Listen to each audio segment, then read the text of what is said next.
Okay, my name's Shelby. I'm now a year postpartum, and it's been almost a year since I posted that video about my last weight loss journey. I am nowhere near my goal. I am still very much postpartum. If you don't know, before I made that video, before I got pregnant actually, I was in the best shape of my life. I had lost 60 pounds. I went from being 230 at my highest to in the 170s, going to F45 all the time, going on walks, sorry, I had to make sure my baby's still asleep, doing all of these different things that made me feel my best and look the best I'd ever looked. I mean, and part of the driving force behind looking that good was when I got married. But then I got pregnant. I gained it all back. I gained 47 pounds while I was pregnant, and I'd already been gaining some before that. So by the time I gave birth, I was 247. After giving birth, I only lost 17 pounds. I was 230. There was a lot of retention going on. I will defend myself there. I had a C-section. My ankles were triple the size of normal. It was actually insane. And it took me about 6 months to actually start losing some weight. Currently, I'm 209 pounds. And really, I was stuck at like 220 for a long time. And now I've lost a little bit. But what is happening? What is this video about? It's about why I'm doing the Whole30. I'm actually 2 days away from finishing it. I was not confident enough to post about doing it when I started because I have a hard time sticking to something. If you don't know what Whole30 is, it's an elimination diet. So it's actually pretty extreme. No dairy, no legumes even, no refined sugar, no grains. Pretty sure that includes like gluten in general, but you're eliminating a lot of stuff from your diet, and I have some very specific rules like the pancake diet, not drinking your fruit, which I have not followed that because a smoothie, if there's nothing bad in it, no natural sweeteners either, like no honey, no stevia, nothing like that. It's all out of your diet. And why am I doing that? As someone who doesn't stick with anything, has a hard time losing weight, someone who's been big their whole life, literally little chunky girl, 7 years old, daydreaming of being skinny already. So yeah, I decided that like it was pretty clear to me that I have some sort of sugar addiction because after every meal I would want something sweet. At dinner I'd have a bowl of ice cream. I'd start my day with a really sweet coffee consistently and just gorging myself on all these unhealthy foods, and God knows what's in the ultra processed foods that we have here in the US. So I was like, you know what, I'll try it. And I'm a person who does good with structured rules. Some people, you cannot eliminate foods from your diets or it makes you want to gorge on it, but I like having defined rules that I need to follow. So I got the book. I already had the book actually. I found it on one of my shelves. I have a bunch of diet books. I collect them. I don't know if that's weird. It probably is. But I read it from page to page, and I've been following it, and I feel really good. I feel really good about it, and I didn't follow the scale rule either because obviously I know how much I weigh, and if you want to say I didn't really do the Whole30, that's up to you, but I've stuck to the diet. I haven't ate grains, refined sugar. I don't remember the last time I went 28 days without a pop, without a Diet Coke, or I went 28 days without something sweet. I've been having apples as desserts. At the beginning I would have apples, cinnamon, and like almond butter, but now I just eat an apple and it's fine. Do I still crave all the other things? Unfortunately, yes, I'm still craving bad foods.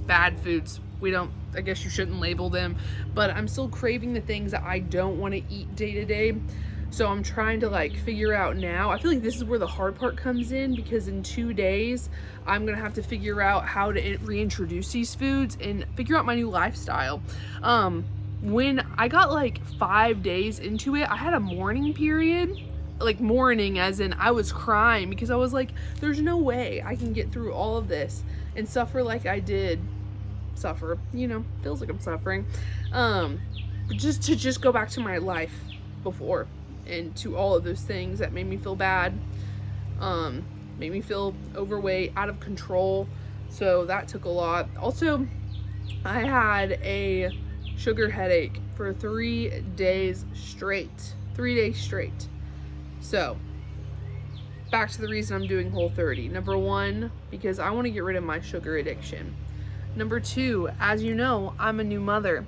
I want to be a good role model for my son. Like, I don't want him to think that having seconds at every meal is normal, having desserts at every meal is normal, being sedentary is normal, because it's not.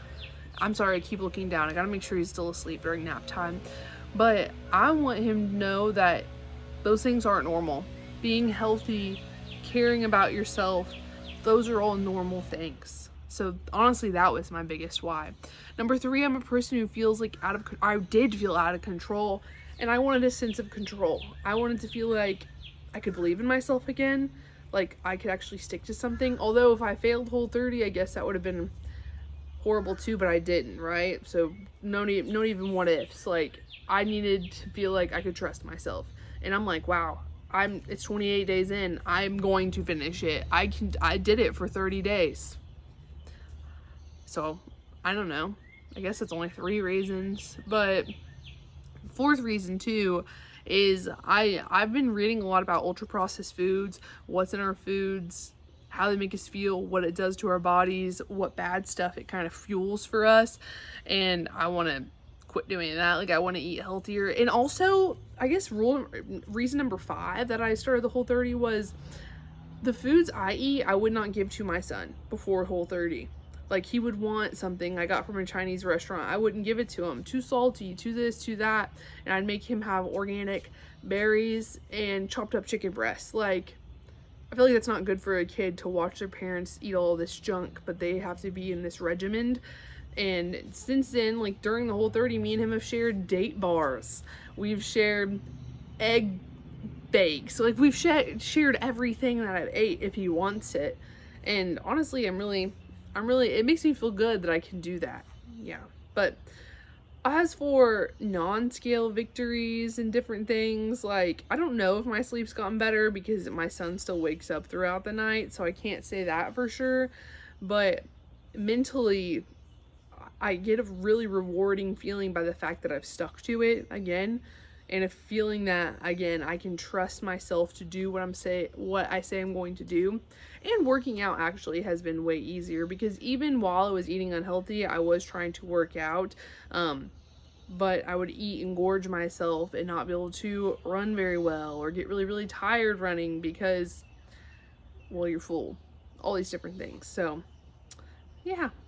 Those are the 5 reasons that I started the Whole30, plus a backstory, plus a lot of other things. But yeah, I'm going to try to start posting on my channel regularly, because after this, I'm going back to Weight Watchers, and I can do a whole video on that too. Bye!